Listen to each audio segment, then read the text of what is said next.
Peacock.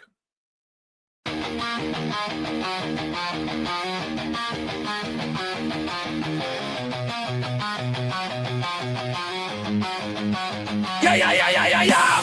Wake up with coffee and sports. Sunrise glow, listen coast to coast. A flow like you know. Offensively, who made them? Oh, Patrick Mahomes. Sideline to sideline with plays to show. This network's got the spark. When you put up 300 yards rushing against someone, that you got your butt whooped. I feel like I would have liked to see Oregon, Ohio State in the semis, not the quarters. So I think some reseeding is probably where I would change. But they're out of their mind. They're going to do this 3 quarterbacks in a row. Here's the crazy. I just can't take it. First keep flying high, fans cheering loud, and one podcast moving through the crowd. Meaty Boyz brawling, no holds barred loud. This wire life never in doubt. Tune into the vibe. That's my bold prediction for the show. Devin Booker in the next 3 years, he will be a Houston Rocket. Because I still think Seth is still at the top of his game. I do. I think he's right there. Who knows? Maybe. Not this year, but one time soon. Why wouldn't we potentially see Seth and Roman? One more, you know what I mean? Tune in the vibe.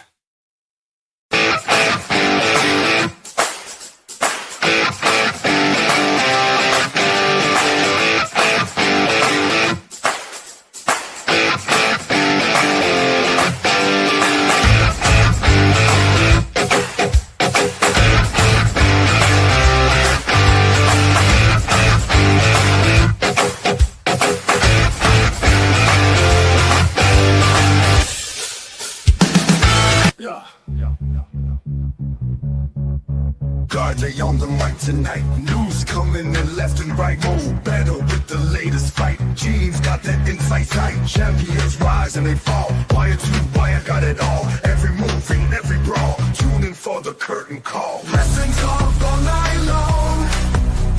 Catch the latest match and song. Ring the bell, let's get it on. Every story bright and strong. In the ring they clash and roar. New rivalries and so much more. Titles change and legends lore. What is poppin', y'all? It is your boy, Guard-E3, and welcome to the Meaty Boyz podcast. Of course, joining me just like every week, he is the greatest co-host of all time. He is Mo Betta. How you doing, Mo? Hey, what's good, Brett? Will, chat. Let's talk some wrestling.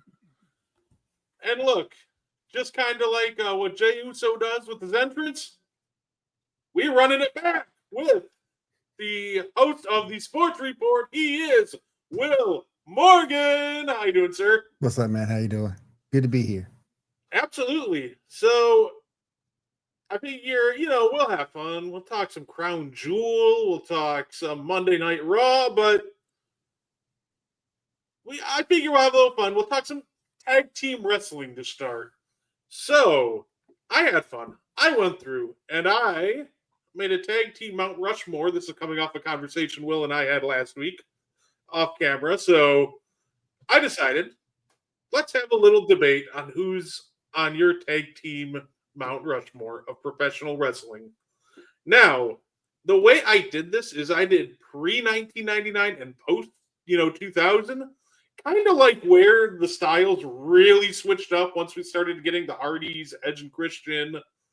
Like, once that happened, so I just decided to split them up so I could show more respect to some of the older teams as well as the newer ones. So, without any further ado, and like I said, if you agree, disagree, let me know in the comments. I know you won't all agree with my post-2000 one. That's okay.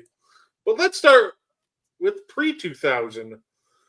So, my Mount Rushmore of tag teams pre-2000. Some honorable mentions, by the way. Arn and Ole Anderson. Harlem Heat.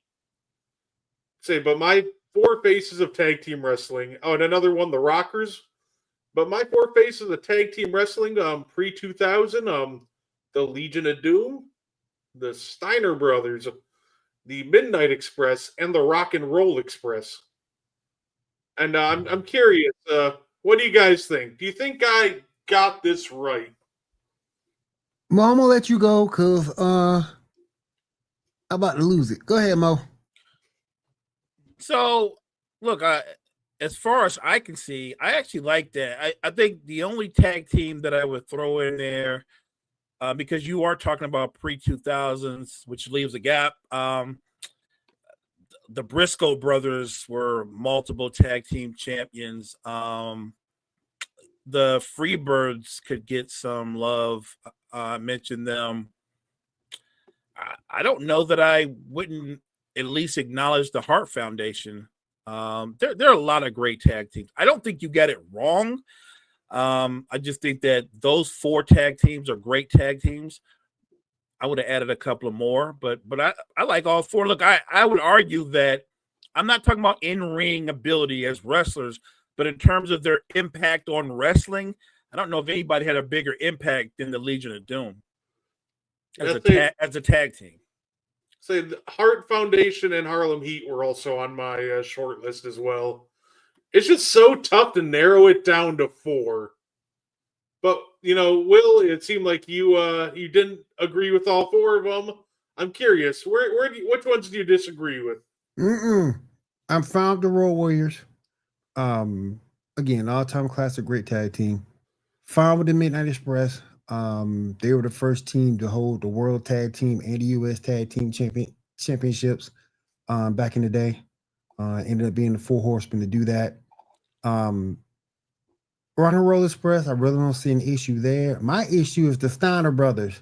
I will put Harlem Heat in place of the Steiner brothers, and the reason why is because when Harlem Heat came in, that tag team division in WCW was dead. When Harlem Heat came in, they revitalized that tag team division.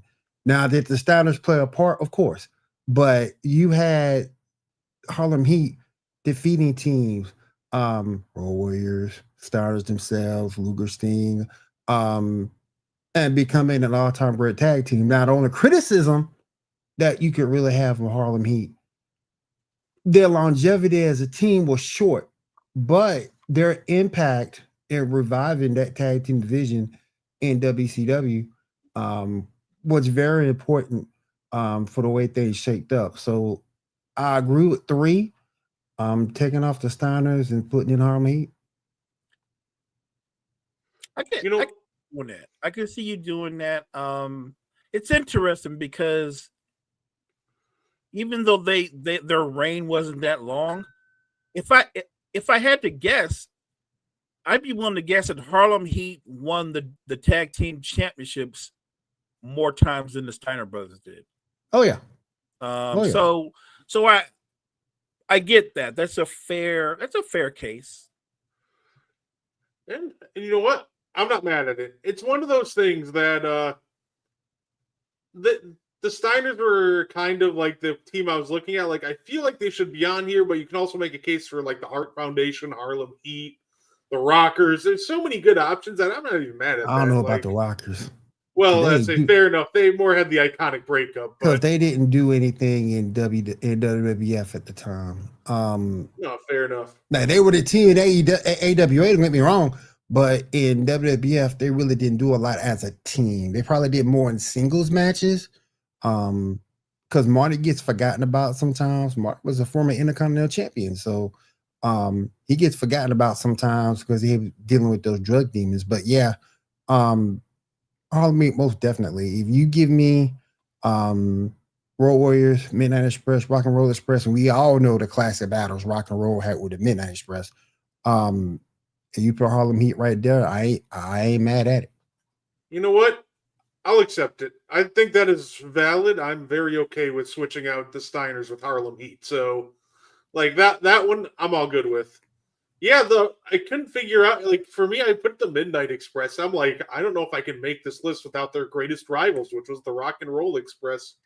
I see that. It seems like like the Freebirds and the Von Erichs. They were a challenge in the sense. I don't know, like they felt more like a faction. Like if I made greatest factions of all time, they'd both be on there. I know they had to split up into, different tag teams, but I don't know. It feels like, is there a difference between faction and tag team? Because it feels like there's a dividing line with that factions having more than 2 people in it.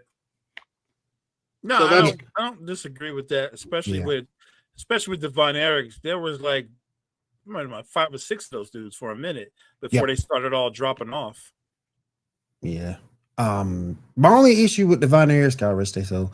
Only thing my issue with Devon Erics, with the exception of Kerry, for the most part, they were stuck in Texas.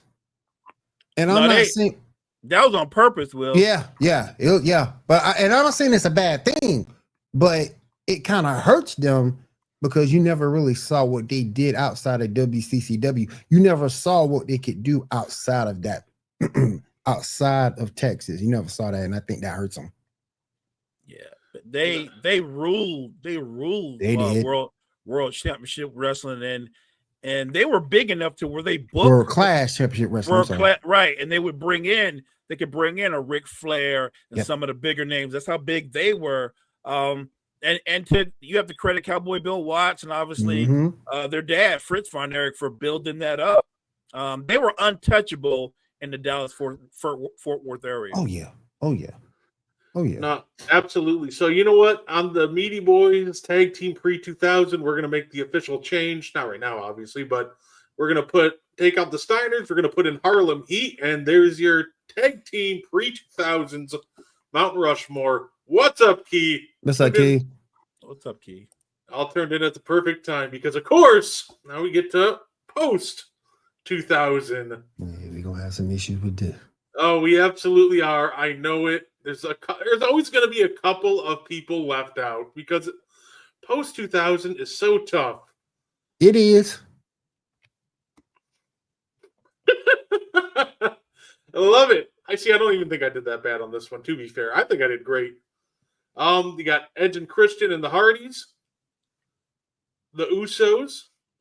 The Usos and the New Day were in the running for me, but the New Day, I forgot about them.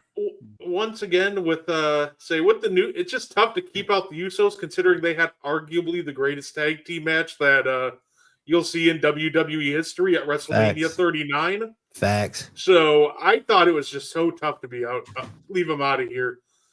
And I think there's just one tag team that outside of WWE that deserves it, and that's obviously the Young Bucks. Actually, no, there's another one. I want to give them a shout. Shout out to Jay and Mark Briscoe, by the way, because they would absolutely deserve a spot here, too. Shout out to a team like the Dudley Boys, who absolutely deserve a spot on here, too.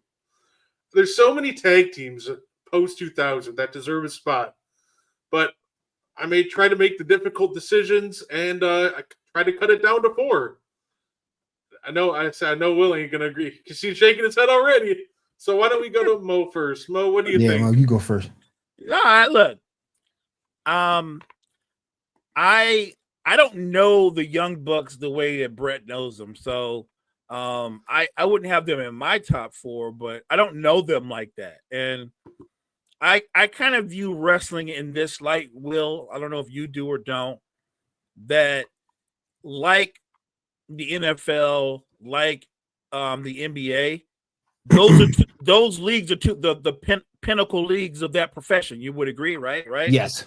And so whether you like or dislike some of the things that they do or how they run things, I don't think there's a bigger level beyond WWE, right? That is the pinnacle, unless you were wrestling in WCW when it was big. Yes. And so look, I don't want to discount the Young Bucks. I'm just saying I've never seen them on the biggest stage. I've seen them on a stage, but I haven't seen them. Like, it would be nice to see the Young Bucks wrestle. Maybe not the Hardy Boys now because they're old as dirt, but it would have been fun to see them wrestle the Usos. It still would be fun to see them wrestle the Usos or somebody like that. But I've only seen them. I've only seen them in AEW. So I don't know their body of work outside of that. Maybe they do a lot of stuff in New Japan or Ring of Honor or things of that nature, but I don't know them like that. Like here's a good example. We wouldn't call this a great tag team. But when the New Age Outlaws, I know them better than I know the Young Bucks. You know what I'm saying? Yeah. You know what I mean? Like, you know what I mean? I just like if you said tag teams, the Young Bucks, their name, they don't have a big enough brand, in my opinion. So I don't know them like that. It's when it comes to wrestling, it's weird, right? Because I feel like that I kind of view them as like they would fit anywhere, right? If you're a generation, if you're good enough, I think you'll just fit with any brand. And that's kind of where I view the Young Bucks and tag team wrestling. Like they could go to WWE and put on some bangers, but I don't think that should kind of change my viewing of them. I think that at the end of the day, they put in the work and they could go to WWE, but I'm not going to use that as the way to grade them if I should have them on a Mount Rushmore or not, because they've already shown they've got the total package. In-ring work, character work, mic work. They're stupid entertaining. But you know what? Floor is yours, Will. Let me take it away. Just because you're entertaining don't mean you're part of a Mount Rushmore group. I mean, my God, there's been plenty of entertaining. High Energy was an interesting tag team. They ain't on nobody's Mount Rushmore. They ain't on nobody's Mount Rushmore. Coco Beware and God Rest His Soul on Heart. Entertaining tag team. They're not on nobody's Mount Rushmore. I forgot about High Energy. Don't go, no. To me, my issue with the Young Bucks is this.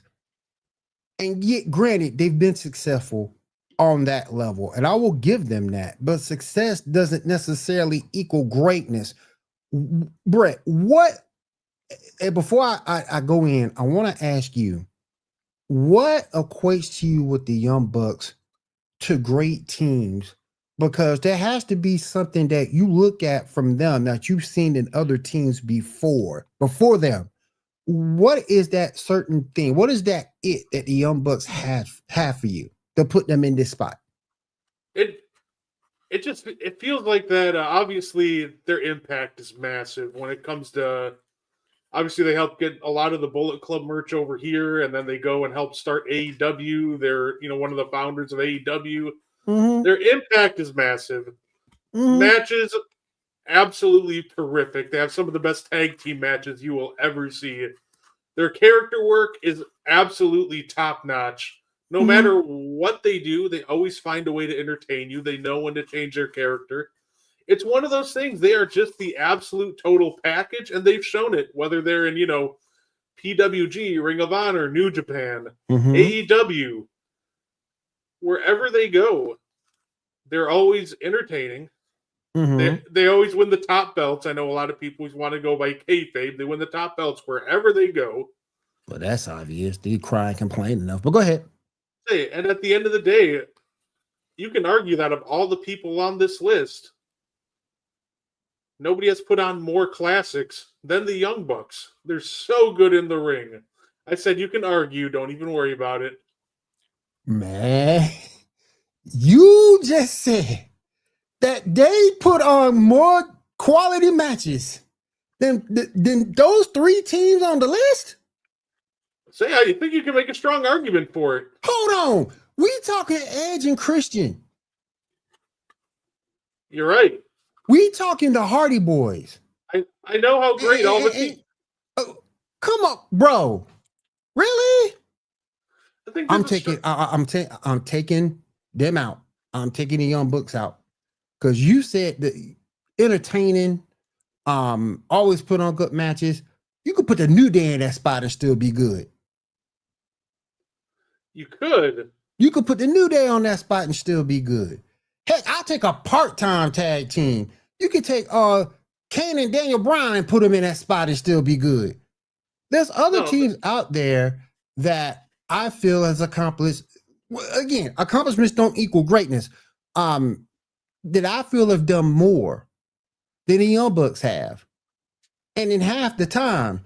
But if I'm taking the team out, it's gonna be the Young Bucks and I'm putting in New Day. Because ain't no way in the world you gonna tell me that next to the Usos, the New Day has been one of the most successful tag teams, maybe not currently, but in their peak, at their prime. They were one of the most successful tag teams in WWE outside of the Usos because of everything that the Usos has done. So I don't think the Young Bucks are better than New Day. I would say, like I said, they're definitely up there in the conversation when it comes to putting on an all-time classic. They gave Sting one of the greatest retirement matches you'll ever seen. Sting Them old. versus Kenny Omega and Hangman. Yeah, exactly. Sting's old. He old. They helped lead him to Sting once again. Sting in his heyday would keep both their asses by himself. I mean, maybe, but this is still 60-year-old Sting, and who did they call on when they needed to give him a great retirement match? It was the Bucks. They just gave him the great ladder match. Or maybe they were the only team that would do it. I don't think that's the case. Okay, what tag team would go? Yeah, no, we don't want to have the honor of wrestling Sting's last match. Like, I'm sorry, we can't go with that because we know, like, I'm sure half the locker room, if you gave him the opportunity, would be like, yeah, Sting's last match, sign me up. Where do I sign up? I'll make a pin. I just don't understand. And I talked to some other people before I came here today to kind of gauge the temperature of the Young Bucks. I just don't understand what makes them stand out in today's generation. I don't get it. It's nothing that we haven't seen before. They don't look like wrestlers. They fell on the look. That's number one. They fell on the look. Number two, they're decent on the mic, but there's better talkers on the mic than both of them. And number three, there's better wrestlers. I'm just saying, I don't get it. Maybe because I'm 54 and I've been watching wrestling too long. I just don't get it. I just don't get your appeal for him. No, go ahead, Brett. No, I think that our disconnect, honestly, might be the last part, right? Because there are better wrestlers. There might not be a better wrestling tag team.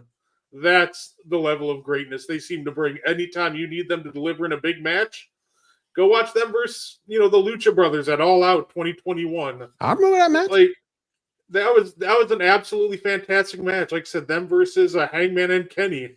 Like, it just seems like any time that the lights are the brightest, they show why they're the best tag team in the world. And I think there's a strong argument that when it comes to tag team wrestling, in the terms of in-ring work, you can make an argument that they're right there as arguably the best wrestling tag team in ring that you might ever see. That's how great that they are when they step into a tag team match.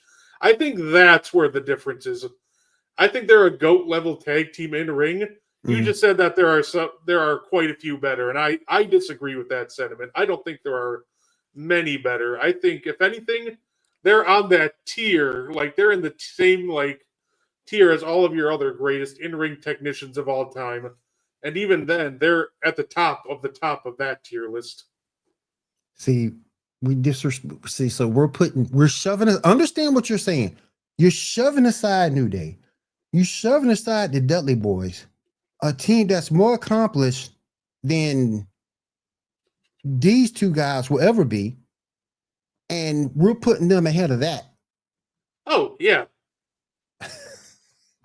I'm all in. Like I said, I think the New Day are probably. I'd argue the New Day be on here. I think they'd probably be right there.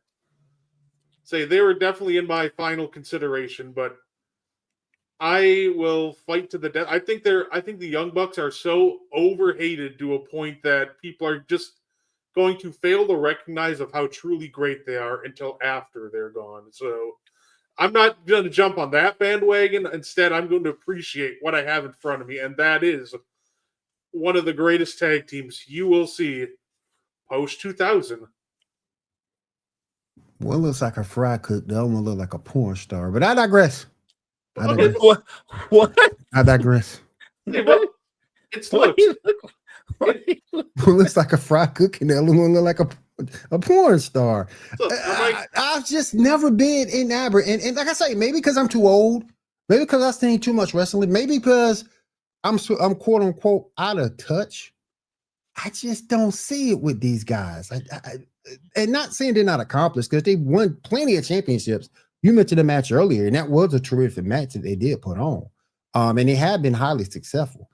I just don't see it. I just don't get it. When I look at them, I look at a discount Rock and Roll Express. And you know what though? You know what the best part about debating with me is? I'm very, very okay with agreeing to disagree. We can't find the That's middle fine. ground. I'm right there with you. It's one of those things, like I said, and plus The combine say rock and sock connection. Rock and sock connection. Now, Brett, me and you will agree they better than a rock and sock connection. Oh yeah, What? absolutely. What? We agree with that. The rock, The rock and sock connection. Yeah. But I will say this: if I had to put them somewhere, if it was a top 20, if we're looking at a top 20, top 25, they're definitely in it because you can't kick them off a list like that because of the level of success. But just to me, top 4? No. I think there are 2 non-WWE tag teams that are in the top 10 best tag teams post 2000. What's the other one? The other would be the Briscoes, Mark and Jay. Hell, I'll put Mark and Jay in there before I'll put the Young Bucks in there. Are they they're not related to the other Briscoes, are they? No. They're grandsons or some stuff like that. I would you can make an argument for the Briscoes to be in before these guys, just because of the level of toughness and everything they've done in RH. Yeah, Say almost did put the Briscoes in here too. Yeah, you can make an argument for sure. So those two to me, like I feel like if we made like a top 10, tag team list, post 2000, it would be all WWE except I feel like the Bucks and of course the Briscoes would both be on here, and it'd both be deserving. They would be. The Young Buck, again, like I say, if you put a Young Buck top 20, Young Bucks at top 20, top 25, Young Bucks are on it. I'm not going to take away the success of what they've done in the ring. I'm not going to take that away from them. But to me, I just don't feel that they're that team to be a top 4, top 5 tag team all the time. I just don't feel that way. Scotty too hot here, Grandmaster Sex. What is he? He just saying random stuff. Hey, naming some entertaining tag teams, that's for sure. Oh man. Yeah, that was fun though. Maybe I'll rest in peace, Grandmaster Sex.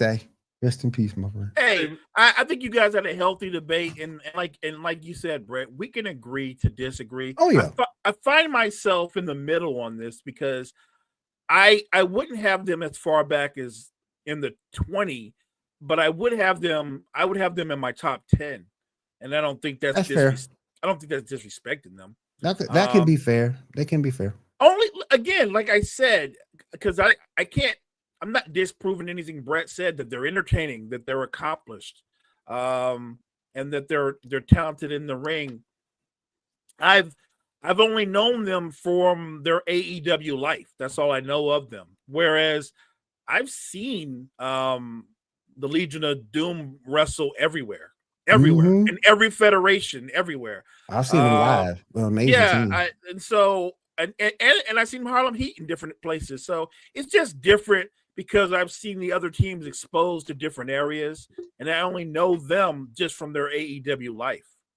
And the reason why is because if you have an explanation, you need to be answered. You need to be able to answer the why.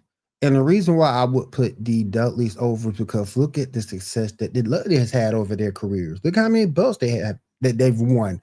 Look at where they've been throughout their whole career. Look at the stuff that they've accomplished. It's been amazing. Bubba is still doing his Bubba Ray is still doing his thing in the ring from time to time. So yeah, that's the reason why. Because when you look at greatness, you have to be able to establish that greatness. And the Dudley Boys has established that greatness over the years. Not saying that the Young Bucks, to your credit, Brett, haven't, because they have within their time. But I just think when it comes to overall greatness, as far as a top 4 tag team, I got the Dudleys ahead of them. And I think I think most people would, right? The difference in opinion for me when it comes to like them and the Dudleys is it's 2 things, and it comes down to when I really break it down. There's more Young Buck matches I'd rather watch than Dudley Boys matches. Dudleys have some iconic matches, but in terms of overall body of work, I think the Young Bucks just like lap the Dudley Boys in ring work. And I think the character work too. I think the Young Bucks are just more entertaining characters than the Dudley Boys. I think the Dudley Boys have had some great success being themselves. Yep. But it didn't really give you a lot of range, right? So I like the Dudleys, and I think that they're absolutely still like a top, 5 or 6 tag team. They're just kind of in that uncomfortable situation where it's like, okay, you have the accolades, but I think there are teams now that have surpassed you in personality. I think there's teams that surpassed you in ring work, like the New Day, etc. And I think it's a difference of generation, because if you look between the Dudleys prime and the Young Bucks prime, the way wrestling has evolved from that era, from the Dudleys era to their era. Wrestling has evolved a little bit more. When the Dudleys were doing their thing, it wasn't so much storyline. There wasn't so much character development. It's about getting in the ring and kicking somebody's butt. But now when the Young Bucks are in there, all of a sudden, particularly in AEW, where storyline sort of kind of takes forefront, you're gonna have to put more emphasis on storyline. You gotta put more emphasis on character development in AEW. Whereas the Dudleys, I'm gonna cut this promo, beat somebody's ass, and go home. So I get you on that. You know what? I feel like the perfect middle ground would be to just put the Dudleys on the Mount Rushmore of 90s tag team, because I feel like they did enough in there to warrant that. Yeah. I feel you. But you know what? The beauty of wrestling is, because it's sports entertainment, it's not about your style. Like, you know what I'm saying? Will, like, the Young Bucks are there. I think they're more scientific, they're more skilled wrestlers. They can do more things in the air. The Dudleys, everything the Dudleys look at is you're a nail and I'm a hammer, and they just smash you. That was their style. That not their brand? Like, yeah. And by the way, that was also the Legion of Doom's brand. They weren't skilled. They weren't skilled wrestlers. They really weren't. Kick your ass. They just beat you down. That was their style. So yep. I could agree that that they're more skilled than those tag teams. But if you put those teams in the ring together, it really comes down to the writers who would win, right? Because you could put the Dudleys in the ring against the Young Bucks, and you can I can see the Dudleys beating the Young Bucks up and winning the match, right? Yeah, they would. They're not gonna beat the Dudleys in a striking, punch for punch, blow for blow match. They couldn't win that. So I can see where they could win. I can see where the Bucks could win, using their quickness and their agility. So that's the fun part of sports entertainment, that I can look at a team that's not particularly athletic or quick or young, and they could still win because they can make, if they said, well, we're going to make the match more our style, right? Smash mouth, get the tables. I'm just saying, like, I love that about the Dudleys. They're in my top 10, and I don't know if they're Mount Rushmore, but if they're not, if they're not 4, they're 5, right? They're right there. Yeah. They're right there to me. Yeah. But you can't always base it on skill. If we did that, then Goldberg wouldn't be a big deal, right? He wouldn't be a big deal. He wasn't skilled. He had like 3 moves. It's kind of like I said, I kind of view them at the end of the day like it's the same way of how I kind of view like Larry Bird right now, where in the sense of, is he a pioneer? For example, is Larry Bird a pioneer? Yes. Is he a top 10 player, right after he played? Or a top 5? Yeah. If you ask somebody, is Larry Bird a top 5 player in 2025? You acknowledge, he's a pioneer. He, helped boom in the game in the 80s, but, he's not a top 5 player anymore. And that's kind of how I view the Dudleys. Are they a top 5 tag team? If you ask them like 2005, sure. But now I still think they're ranked like 5 or 6, but now it's like, hey, are they still a top 5 tag team in 2025?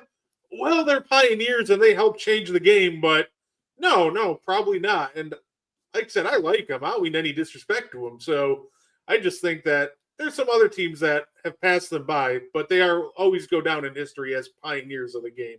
Could we say that it's like Bull versus Warriors?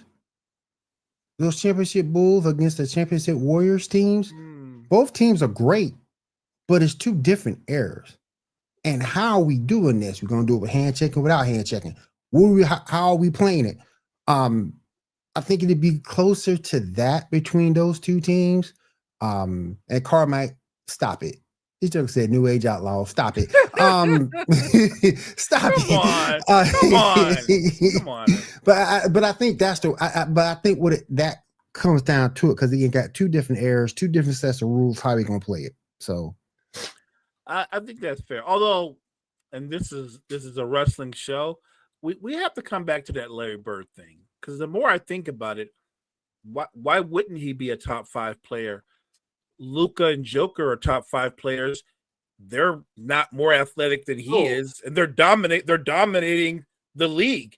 Everything they both can do athletically, he could do. True. To be clear, I meant on all-time list in 2025, not actually like if he's in the league now, he's like an MVP candidate. Oh, okay. There you go. Okay. Yeah. In that way, I got you. Okay. Yeah. No, Carmike, stop it. What is he doing? He needs to stop. Hey, you know what? He's trolling. He's trolling now. Shout out Kevin Sullivan, man. Shout out to Kevin Sullivan. Might have to do more of these greatest theme songs of all time next week. Honorable mention, right to censor. Oh, yeah. He said the Varsity Club. Next thing you know, he gonna have what was the name of those flunkies that hung out with Shane McMahon? What were they called? You know what I'm talking about? Patterson and Briscoe? No. The The something boys, the green. I forgot what they were called. Remember, they were like his college. Dolph Ziggler was a part of that group. You know what I'm talking about, though, right? Yeah. Dolph Ziggler was part of that group. I can't remember the name either, but I know who you're talking about. Yeah. David Burns says he's watching some City here, Texas. How you doing, what's up, David? Hey, look. You know what's funny? Just as a joke, before we move on to talking about some Perth, Australia matches, Mean Street Posse, love it. Now we're just naming tag teams. I'm here for it. Tag teams. It's a joke when we. I was going to make a joking slide when we did 2000s, the pre-2000s tag team, and put Animal and Heidenreich in the Legion of Doom shot spot. Well, don't get me to going. Don't get me to going. Men on a mission. Oh, don't get me to going. Men on a mission. You know what? The Outsiders. Oh, there you go. There you go. Somebody brought up a good point to me about. Somebody brought up a good point when we talk about the Outsiders. Particularly back in the NWO days, Rhea Ripley would fit in perfect. Yeah. She would fit in perfect with the NWO. She would fit in perfect. Somebody brought that up to me today, and I never really thought about it. But yeah, they wouldn't have liked her because she would have challenged Hogan for power. She might have beat him for the belt. You never know. Oh, I think she would have. Oh man, he said the Nasty Boys. The Nasty Boys. Oh, now you. All right, now throw out the Bushwhackers, and we're just gonna be crazy. Come on. You couldn't do the Bushwhackers gimmick today. You ain't looking nobody forehead today. You shouldn't be anyway. No, that wouldn't work today. No, that was not good. No, the Mega Powers. God rest both their souls. I remember that. Yeah, I remember the Mega Powers. Okay. God rest their souls. When it comes to tag team wrestling, it's funny. When I first started watching it, I actually do love Beer Money. That's a great. Yeah, me too. They were a good team. But I remember watching when I first got into tag team wrestling and like watching it in like, because I got into it like 2006. Oh, the tag team division was in such shambles at that point. It's like, all right, the tag team champs are like Animal and Heidenreich. We have the one good tag team might have been like Eminem, unless you were a really big Deuce and Domino fan. Yeah, I hated Deuce and Domino. You got Jesse and Festus, the Dicks, and you're just like, what is like William Regal and Paul Burchill, the Pirate? Like, what is happening? Wait, Will, remember when they had Earthquake and Typhoon? Yep. I remember. What were they, the natural disasters? Natural disasters. Yep. Yeah. I remember, boy. I remember. Jack and Jerry Briscoe. Yeah, that's going back now. Carmike, that's going back. Yeah. Oh yeah, that's going back. Midnight Express, always great. Tully and Arn. I think Tully and Arn don't get the respect because there was such great singles wrestlers. I don't think Tully and Arn got the respect because they were tag team champs for a little bit in WCW, and Tully in WWE and WWF. Mm-hmm. Tully Blanchard is a great tag team wrestler. Him and the late Gino Hernandez held the tag team belts for a minute too. Yep. Tully Blanchard was a great tag team wrestler. Boy, y'all gonna forget. Y'all mean y'all don't remember Slick and with the power and the glory? Y'all remember Paul Roman and Hercules back in the day, boy? Oh no. The power and the glory. I love Slick. They need to bring the managers back, man. That's just me though. I completely agree. I think managers just bring so much life into, gimmicks, especially when you get guys like Slick. Obviously we know about Paul Heyman, but even guys like Bill Alfonso from ECW, yes, and that whistle, yes, they just add so much to matches. Yes. I miss them. It matters. Teddy Long, guys like Teddy Long matter. Oh yeah. Say right now we got Mo, you got a match coming up with the Undertaker, boy, and they do, and you look like, oh dang. That would always. Hollywood Blondes. Yeah, I remember them. All right, Carmike must be going to Google now. Come on. Shout out to Brian Pillman. Shout out to Brian Pillman. God rest his soul as well. Say that always popped me. You hear the music, and the first thing Teddy Long Go said, "Nah, hold on a minute, player."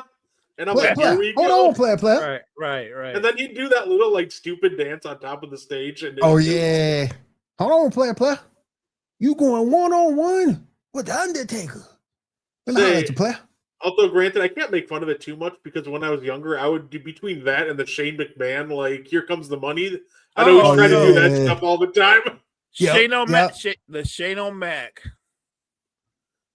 Y'all remember when Shane O'Mac fell off the cage? It hit the table. Oh, at WrestleMania? Yep.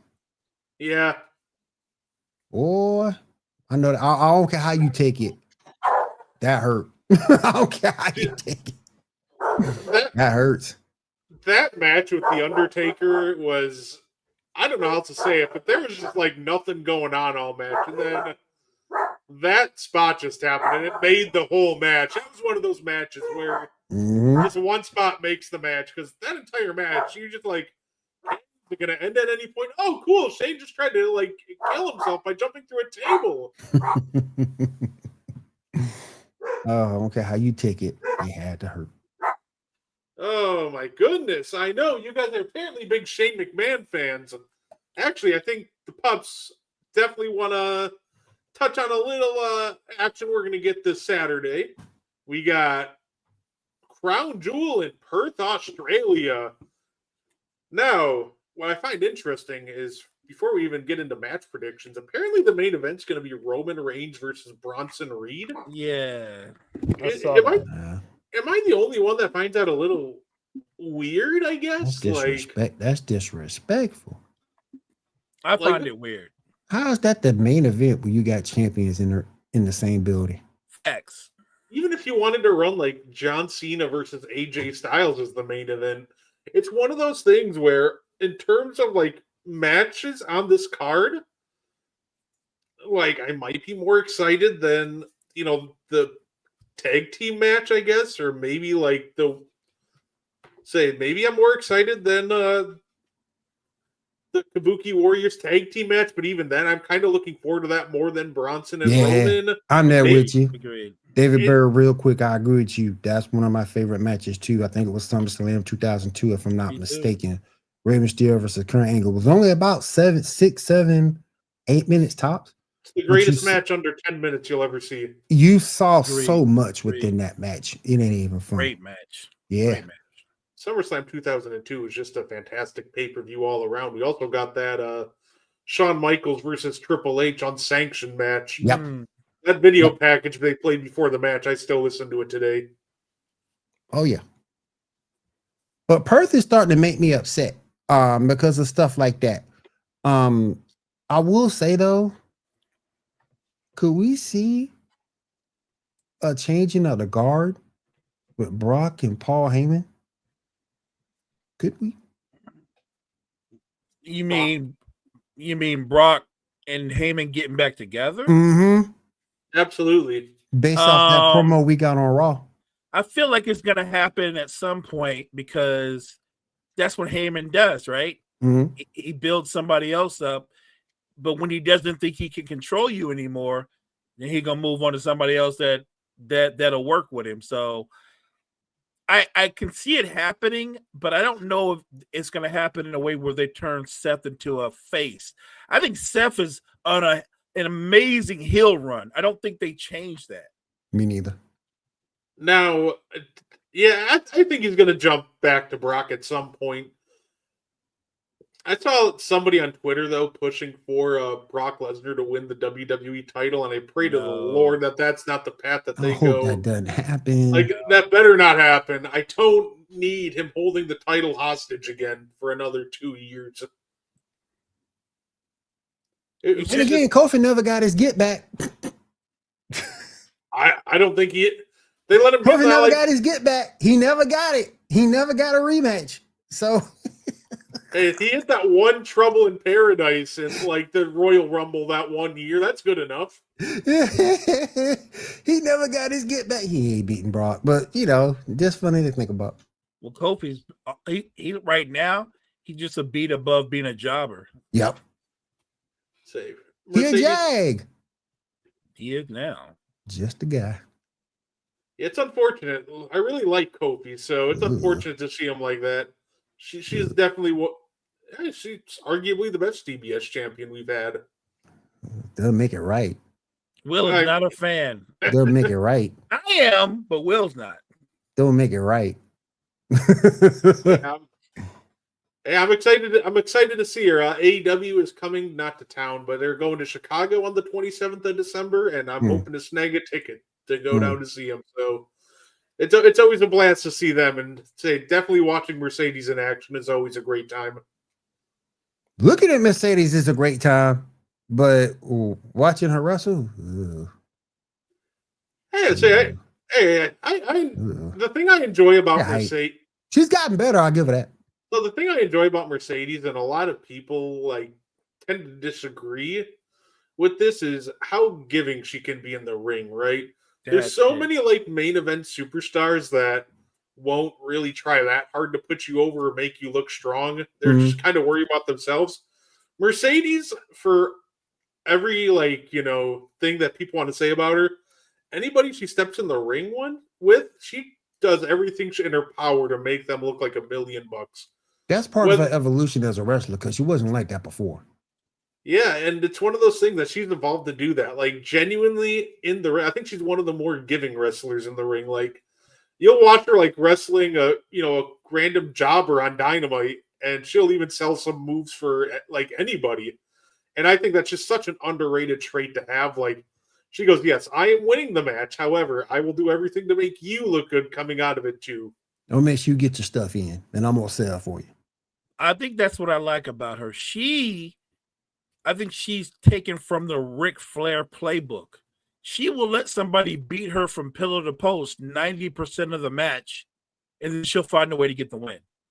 A lot of top scale performers, they wouldn't do that. My only issue with Mercedes is the fact you don't give her the Ultimo Dragon treatment, and I don't like that. I thought that should have been strictly with Ultimo Dragon, but maybe that's just me. I don't know.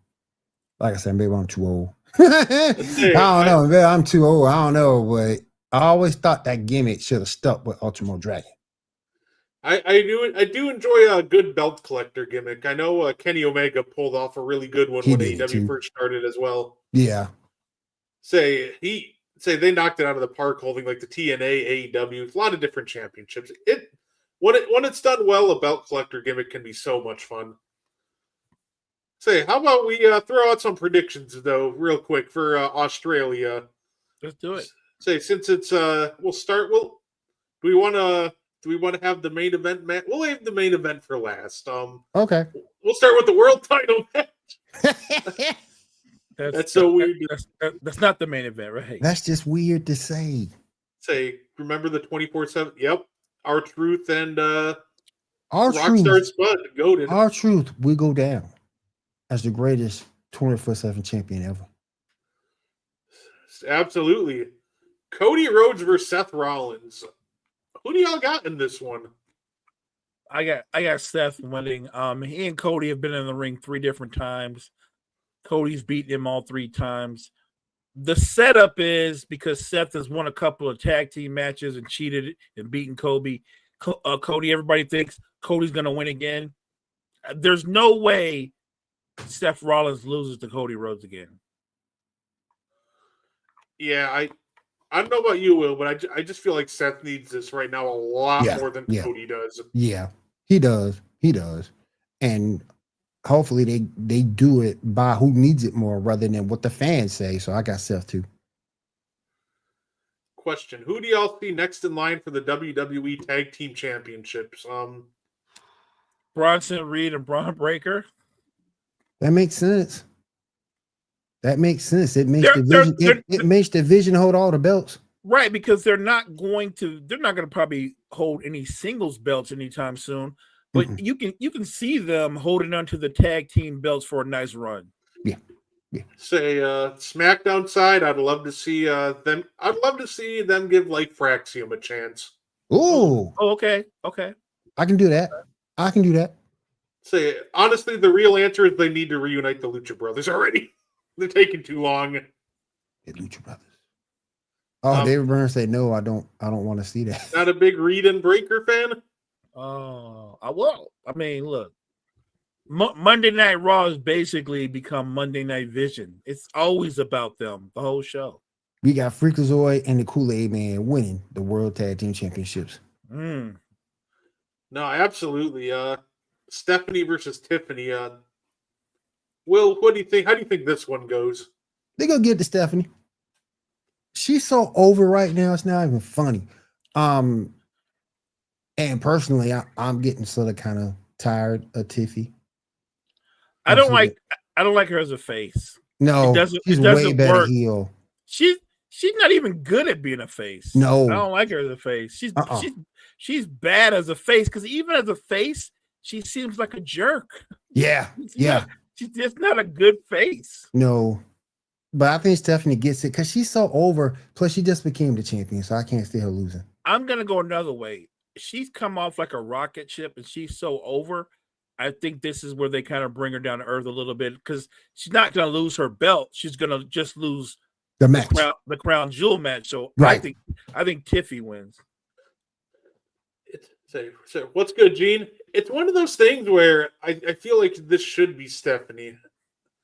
Look, I'm just happy that Tiffany's not facing Nia Jax or Jade Cargill. Like, Thank you. For like entire reign, we've had like 8 different variations of those matches, and I'm just kind of done with it. So I'm happy that it's somebody new. That being said, I feel like it's got to be Stephanie here. Both of them. Nia is so unsafe.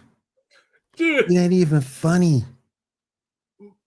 Did you see the disaster of the triple threat match they had and Mark Henry's comments about it? He goes, the finish was so bad that the ref she really did pin her. The ref act like she didn't count 3, but she did count 3. It was so late. Mark talks about like giving him credit for doing improv. I'm like, what are you talking about? Did we watch the same match? Like, what's the same? Yeah, like that was just a disaster right from the jump. And I feel sorry for Tiffany in that particular situation. She's working with someone who's still green, and she's working with someone who's unsafe. For her to come out of that match unscathed for the most part, that was amazing. Need an absolute long build like they were doing with Breaker. I mean, yeah, they did give it to her real quick. I think it's one of those things where it's okay to do it every once in a while. That's kind of why I wasn't too upset when Stephanie won that quickly, because I think every once in a while you can do it with a generational talent, and it's okay. I think and I'm gonna interrupt. I think it's part of 2 factors. I love Io. In ring, she's fantastic. One of the best to ever do it. Her reign was getting stale. And between her reign getting stale and Stephanie being so over and the fans want to see her win, I think that's why they went ahead and made the choice to pull the switch to let her Stephanie be champion. But that being said, in a normal situation, if her reign wasn't stale and if she was more, and if Io was more over herself, I don't think they make that decision. I don't think they do it. I think they keep Io as champion if you go back to old school booking. But for the most part, between her reign being stale and Stephanie so over and people want to see her win, I think that's why they put the bet on her. I think there was a void too, though. There was an opportunity because of Bianca Belair being out. Like, you know what I mean? Like, if Bianca was in the pit, if she was in the picture, then I think the storyline, everything would have went in a completely different direction. I think her being out, I think they had to kind of like accelerate Stephanie's ascension. And I don't think it's going to be one of those things where she's a rocket ship and then they bring her crashing down to earth. I think Stephanie Vaquer is going to be one of the top performers in the women's division for years to come. I don't think she's fading away, right? I don't think that's going to happen. It's one of those things too. Like, you brought up a great point, because it's not only just like Io. I just think when you look at the top women on Raw, I think a lot of their runs have gotten stale, right? Like, we could have put the belt on Rhea, but are you really dying to see another Rhea title reign? Right. I've seen quite a couple of Becky Lynch title reigns recently. Ooh. Like, the only person who hasn't had even Bayley had a title reign in the last couple of years. And I guess you might have been the freshest with Bianca on the picture, because if Bianca was around, I'd say just put on Bianca. Yeah. She just deserves one at this point. She's been away from the title forever. But yeah, that being said, it's just an awkward situation. I'm sure they didn't expect to put it on her, but then Naomi goes out, and you're just like, well, we can put the title on one of these guys, but they're kind of stale with the belt right now. Would like to keep them away from it. So overall, it was quick, but I'm all right with it. I agree. And that's a great point you brought up, Brett. Bianca's gone, and then Naomi obviously has to step away because, and congratulations to her and Jimmy, because obviously she's pregnant. So there was a huge void there. And I think when you're as big as Rhea is, you don't need the belt. She's gonna win. We know she's going to be champion again at some point. Yeah. But she's that big a deal that she doesn't need the belt. But you can also say WWE put themselves in that spot for not preparing for a Naomi incident or preparing for a Bianca Belair injury. Look, you got plenty of women on that roster you could have brought up and developed, but you didn't. You stayed with your primary core of 4 or 5 women to put in that spot. And you got plenty of women you could have brought NXT. You got some other ladies that you could have brought up on SmackDown. They put themselves in that spot. So they sort of kind of had to put Stephanie there. Oh, absolutely. It's one of those things where I think part of WWE's problem is they build too top heavy of a roster. And it's like that NBA team that has a really great, top 6 players, but they don't see the value in having a good 7th or 8th man until you get to the playoffs. No depth. And here we are with the WWE, and they do this not only in not only with the women's division, but the men's as well. They just men's is worse. Just almost don't see the value of that, 8th innings, that innings eater, or just that, 8th man in the rotation. So, oh yeah. How about Rhea and Io versus the Kabuki Warriors? What direction do you think they head with this one, Mo? If it's a straight up back and forth match, I think Rhea and Io win. But you've got this dynamic where Io is still thinking, right, that they're her family. You know what I mean? Like, where's the separation there? Does Io turn on Rhea? Or does something happen to make Rhea think that? I think that's the only real drama in this match.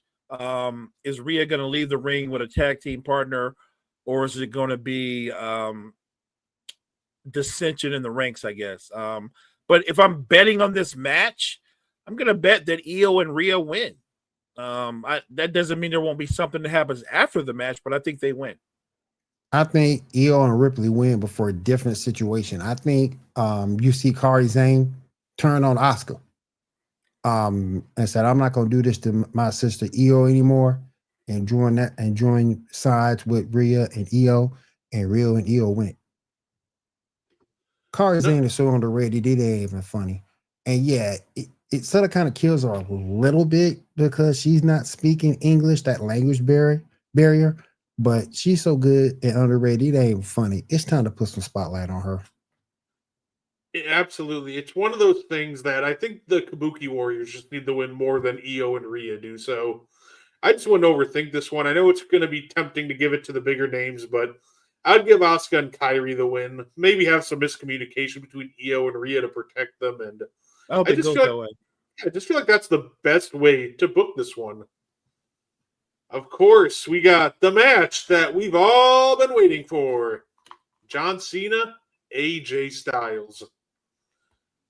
I've been hoping that they do this match on the retirement tour. I will be up for this match. So, Will, Cena or Styles, which direction do you think they go? I think I'm gonna give it to Cena. I think it's gonna be a good match, though. I think AJ is gonna give him everything he wants and more in this. Both those guys are set to retire. Both those guys are leaving. Cena this year, AJ next year. So I think Cena wins it as his way going out. But AJ is going to give him all he can handle and make it a tough match. You agree with that, Mo? I do. I think this is going to be a banger. I think this is going to be a lot of false finishes. But ultimately, I think John Cena wins. And I agree with that, especially if you want to book him versus Dominic for the IC title, like it's being rumored. I think giving Cena the win here on his path to, maybe getting a match with Dominic in the down the line here would be good. Just remember who said that first. That was Mo. Mo said that first. So don't forget, Mo said that first. Don't let WWE fool you. Mo said that first. WWE is very avid listeners of the Meaty Boyz podcast. We appreciate them listening. Shout out to you, Hunter. Of course, the last match, Bronson Reed versus Roman Reigns in an Australian street fight. Am I the only one that thinks that they should go bold here and give Bronson Reed a win? No, you're not. I think Bronson Reed gets the win, but I think we can all agree it won't be a clean pin. I think there'll be something, a distraction, whatever you want to call it, but I think Bronson Reed gets the win. Yeah, me too. I agree. And then, they can attack Roman after, write him off, and then we can get the 27th Roman Reigns return of the year. They dropped a video like a contemplation of Roman Reigns return. That was 30 minutes long. I'm like, okay, that is absurd. Like, the only guy I think who has that long of a return contemplation is probably like The Undertaker, but those are our crown jewel predictions for Perth this Saturday. We talked some tag team wrestling. William, if you ever want to come back and run it back, we can always bring up more where there's plenty of Mount Rushmores, the debate, factions, theme songs. I love to come back, guys. Hey, you are welcome any Tuesday you would like to come on. Thank you, my friend. I appreciate that. I love to come back. You know what? That would be fun. Maybe we should do some tiers in different way. Maybe we should go through the Anoy family and rank them top to bottom. Ooh. Oh.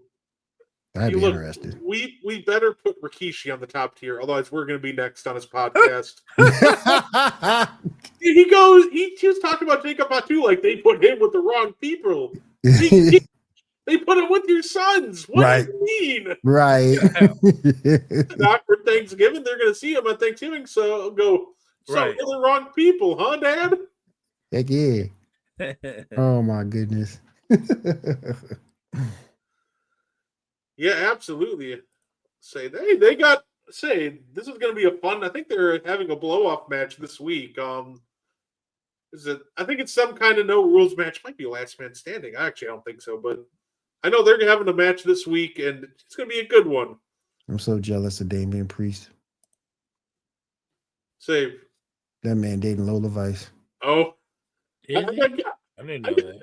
I got confused. I was like, you want to wrestle Aleister Black? I'm so jealous of Roman dating Lola Vice, man. Life don't get no better than that.